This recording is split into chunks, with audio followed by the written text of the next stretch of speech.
Kiedy mówimy wojny polsko-tureckie, większość z nas od razu widzi pod powiekami Chocim, Cecorę, Kamieniec Podolski, Sobieskiego pod Wiedniem, husarię i półksiężyc nad namiotem Wezyra. Ale zanim Rzeczpospolita starła się z potęgą Osmanów w XVII wieku, zanim padły wielkie nazwiska Żółkiewskiego, Chodkiewicza i Sobieskiego, zanim polski żołnierz stanął pod murami Chocimia i spojrzał w oczy armii sułtana, była inna wojna. Starsza, często zapominana, rozciągnięta na lata, tocząca się na Kresach, w Mołdawii, na Podolu, nad Dniestrem, Prutem i Dunajem. Wojna, w której Polska po raz pierwszy naprawdę weszła w wielką grę z Imperium Osmańskim. To była wojna polsko-turecka z lat 1485-1503. I dziś nie opowiem wam tylko o klęsce Jana Olbrachta, bo tę klęskę znamy najlepiej. Za króla Olbrachta wyginęła szlachta. Powtarzano później z goryczą, pół żartem, pół przekleństwem. Ale zanim przyszła katastrofa w lasach Bukowiny, były też zwycięstwa. Były chwile, kiedy polska jazda rozbijała tatarskie czambuły, były momenty, kiedy polski dowódca uderzył na siły tureckie daleko na południu. Były bitwy, które dziś naprawdę zniknęły z pamięci, a przecież to właśnie one pokazują, że ta pierwsza wojna z Turcją nie była jedynie pasmem klęsk. To była wojna o wpływy, o Mołdawię, o porty nad Morzem Czarnym, o południową bramę do Europy i o pytanie, które będzie wracało przez następne 2 stulecia. Czy Rzeczpospolita zdoła zatrzymać cień półksiężyca, zanim ten padnie na jej granice?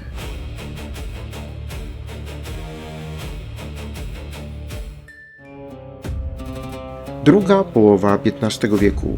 Europa wciąż pamięta wstrząs po upadku Konstantynopola. Rok 1453 nie był zwykłą datą. To był moment, w którym świat chrześcijański zrozumiał, że na wschodzie wyrosło mocarstwo zdolne połknąć całe królestwo. Imperium Osmańskie rosło jak fala. Bałkany ugięły się pod tureckim naciskiem.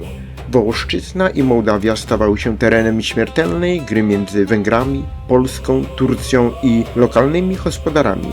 Dla sułtana były one korytarzem na północ, dla Polski tarczą.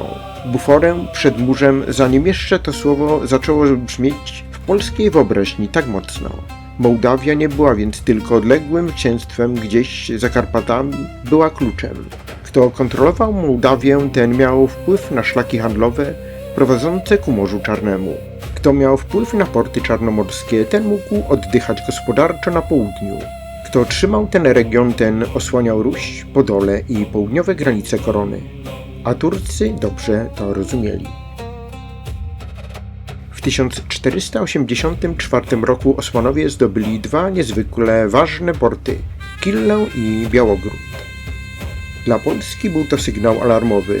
Oto Turcja nie stała już dziś daleko za górami i stepem. Ona weszła nad Morze Czarne i zaczęła zamykać przestrzeń, w której dotąd ścierały się wpływy polskie, mołdawskie i węgierskie. Mołdawski gospodarz Stefan Wielki szukał pomocy. Był politykiem twardym, ambitnym, niebezpiecznym. Raz bliżej Polski, raz bliżej Węgier, raz lawirując wobec Turcji. Ale wtedy potrzebował wsparcia. We wrześniu 1485 roku przyjeżdża do Kaługi, gdzie składa hołd lenny królowi polskiemu Kazimierzowi IV Jagiellończykowi. A Polska w zamian dała wsparcie. Tak zaczęła się wojna, która nie przypomina późniejszych wielkich kampanii XVII wieku. Nie było jednej ogromnej bitwy, która od razu wszystko rozstrzygnęła. Były wyprawy, pograniczne starcia, najazdy tatarskie, dyplomacja, zdrady, zmiany sojuszy i wojna nerwów. A potem przyszła pierwsza zapomniana bitwa – Katla Buga. 16 listopada 1485 roku. Południowe Kresy Mołdawskie, okolice jeziora Katlapuga, niedaleko Dolnego Dunaju. Stefan zrobił to, co robił najlepiej. Nie szukał bitwy tam, gdzie przeciwnik mógł rozwinąć swoje siły. Nie wystawił ludzi na otwartej równinie, gdzie szybka jazda osmańska mogłaby obejść skrzydła, zasypać szeregi strzałami i zmusić Mołdawian do odwrotu. On wybrał teren, który sam w sobie był bronią. Katla Buga. Jezioro, mokradła, wilgotna ziemia, wąskie przejścia, grząskie brzegi, trzciny i rozlewiska. Miejsce, gdzie koń tracił pęd, gdzie szyk łamał się nie od uderzenia miecza, ale od błota pod kopytami. Miejsce, w którym armia szybka, ruchliwa, przyzwyczajona do manewru, mogła nagle poczuć się jak zwierzyna wpędzona w potrzask. Osmanowie nie byli przypadkową bandą łupieżców. To były oddziały imperium, które niedawno wyrwały Stefanowi Wielkiemu dwa bezcenne punkty – Kilię i Białogród. Dwie bramy do Morza Czarnego, dwa płuca mołdawskiego handlu, dwa miejsca, których utrata oznaczała, że sułtan nie tylko grozi Mołdawii, on zaciska na niej dłoń. Dlatego ta bitwa nie była zwykłym starciem granicznym. To była próba odpowiedzi, czy Mołdawia po utracie portów jeszcze potrafi uderzyć. Czy Stefan Wielki jest nadal tym samym wodzem, którego imię budziło respekt? I czy Polska rzeczywiście zamierza wejść do tej gry? Choćby jeszcze ostrożnie, choćby tylko posiłkami. Polski oddział zaciężny Jana Karnkowskiego nie był ogromną armią korony. 3000 ciężkiej jazdy. Był znakiem politycznym i wojskowym. W tej wyprawie Polacy mieli stanowić cięższy, bardzo pancerny element siły sprzymierzonych. Jazdę zdolną do przełamania przeciwnika wtedy, gdy Mołdawianie zwiążą go walką i wciągną w niewygodny teren. Można sobie wyobrazić poranek nad Katlapugą.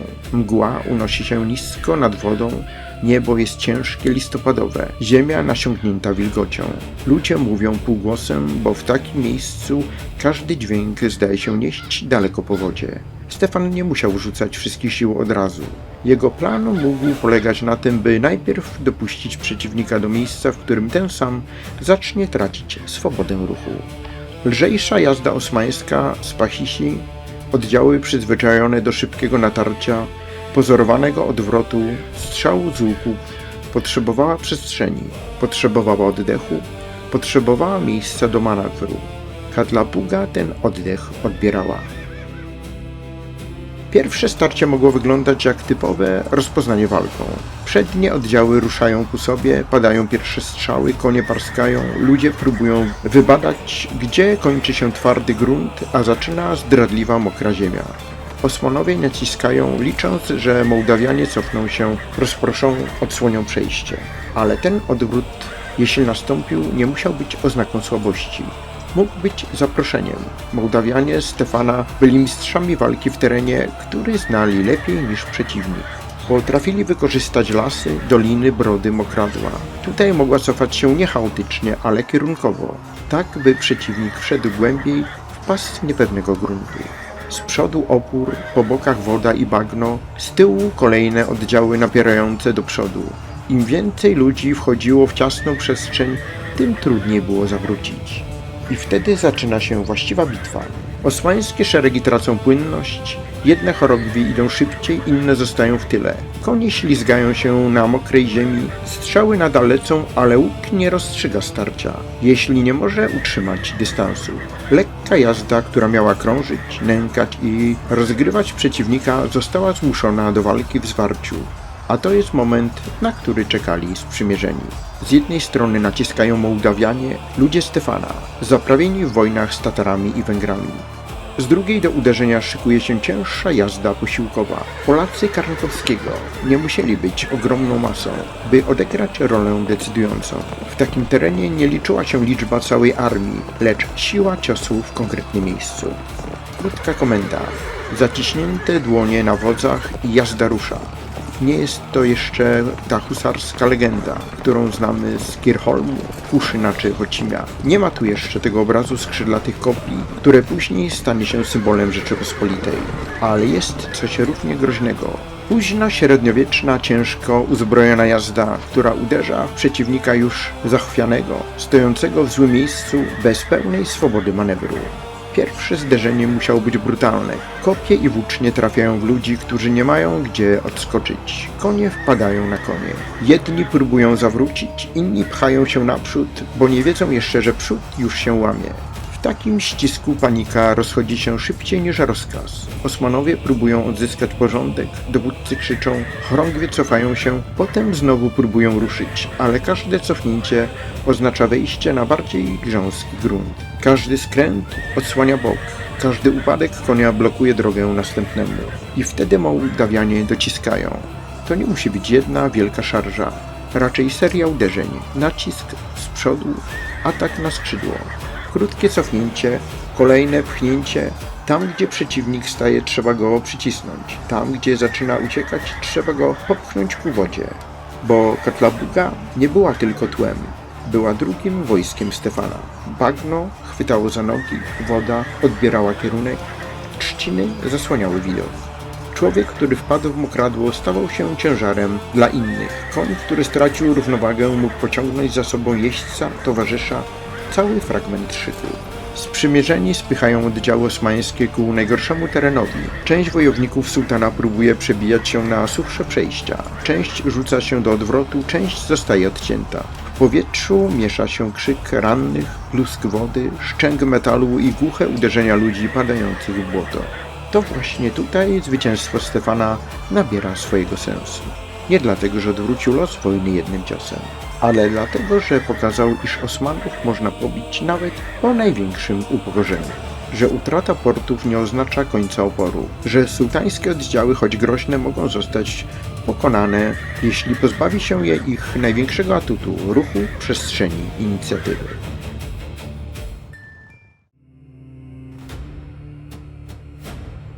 Dla Jana Karnkowskiego i jego ludzi była to jedna z tych bitew, która historia przykryła kurzem. Nie znajdziemy jej w szkolnych podręcznikach obok Grunwaldu. Nie stała się legendą jak Wiedeń. Nie ma własnego mitu, własnego obrazu Matejki, własnego miejsca w narodowej pamięci. A jednak tam nad Katlabugą polskie kopie i miecze po raz pierwszy tak wyraźnie wpisały się w wojnę z potęgą osmańską. Nie jako krucjata całej Europy, ale jako twardy, konkretny znak wysłany na południe. I właśnie tu pojawia się pierwszy paradoks tej wojny. Turcy rozbici, teoretycznie Killa powinna otworzyć wrota i wpuścić Stefana. Tak się jednak nie dzieje. Bo kiedy myślimy o konflikcie 1485 roku 1503, widzimy głównie klęskę Jana Olbrachta. A przecież już w 1485 roku na dalekim południu polskie siły uczestniczyły w zwycięstwie nad Turkami. Katlabuga nie zmieniła biegu historii tak jak Wiedeń. Nie weszła do narodowej legendy jak Chocim. Nie stała się obrazem pieśni, symbolem. Ba, myślę, że tylko nieliczni z was znają tę bitwę. Niczym pomruk i echo dawnych lat. Ale była ważna, była pierwszym ostrzeżeniem wysłanym sułtanowi. Ta wojna nie była prostą opowieścią. Polska kontra Turcja, jedna armia przeciwko drugiej armii, to była cała sieć konfliktów. Turcja naciskała na Mołdawię, Tatarzy uderzali na ziemie polskie i litewskie, gospodarowie zmieniali orientację polityczną. Królowie próbowali odzyskać wpływy, magnaci myśleli o własnych interesach, a zwykli ludzie płacili cenę za każdą pomyłkę wielkiej polityki. Ale wojna miała jeszcze swój najbardziej dramatyczny akt. Rok 1497.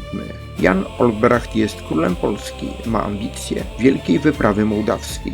Oficjalnie w grze wciąż są interesy nad Morzem Czarnym, kwestia turecka, sprawa portów i wpływów. W praktyce wyprawa staje się skomplikowaną grą przeciwko Mołdawii i jej gospodarowi Stefanowi Wielkiemu. Ten sam Stefan, który wcześniej korzystał z polskiej pomocy, teraz staje się przeciwnikiem. I tu zaczyna się tragedia. Armia polska rusza na Mołdawię, wielka, dumna, szlachecka, być może zbyt pewna siebie, być może przekonana, że demonstracja sił wystarczy, by narzucić wolę królewską. Ale Mołdawia nie była łatwą ziemią do podboju.